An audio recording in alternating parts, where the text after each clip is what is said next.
Okay mga brothers, ito medyo maayos natin dito, taga Cainta Rizal. Bali ang gagawin natin dito, yung panggilid niya, i-convert natin ng TMX 155. Update ko lang po mga brothers.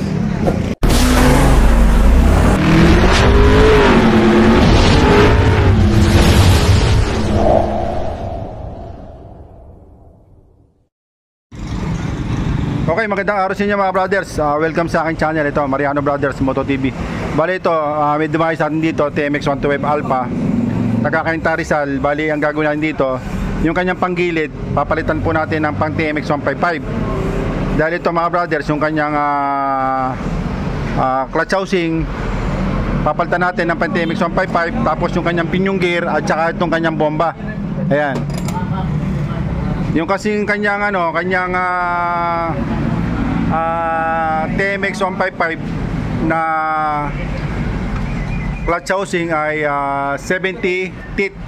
Tapos yung kanyang pinion gear ay 21 teeth at yung kanyang bomba na gear ay 37 teeth. Samantala yung ating TMX 125 Alpha, yung kanyang clutch housing, yung kanyang teeth ay 73 teeth.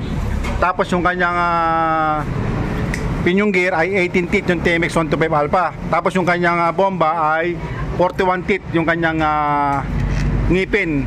Kaya mga brothers, yun lang po gagawin natin dyan pagka magpapalit po tayo ng panggilid ng TMX 125 Alpha na 155. Yan, tatlong lang yan mga brothers.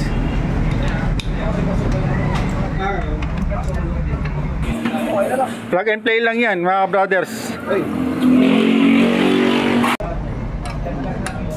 Ulitin ko lang mga brothers, yung kanyang yung ngipin nitong ating bomba sa TMX 155 ay 37 teeth.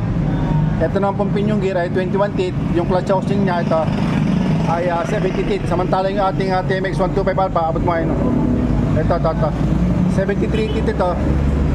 Tapos yung kanyang pinion gear ay 18 teeth. At yung kanyang bomba ay 41 teeth. Ayan. Okay? Ganyan lang po gawin natin mga brothers para magpapalit po tayo ng panggilid ng 155. Okay? Yan. Ayan yung ating dumayo sa atin.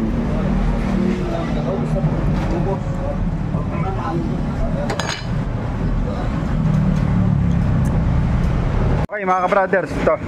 Bali pinalitan na po natin ang clutch housing, yung kanyang pinion gear at saka itong kanyang bomba. Ito yung pinipalitan natin.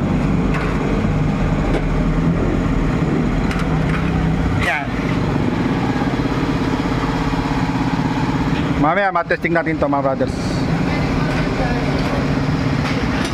Diretsong tune up na rin to mga brothers. Change oil. Ayan. Tsaka may ayusin pang tornilyo rito na ayaw gumana. Parang lost thread.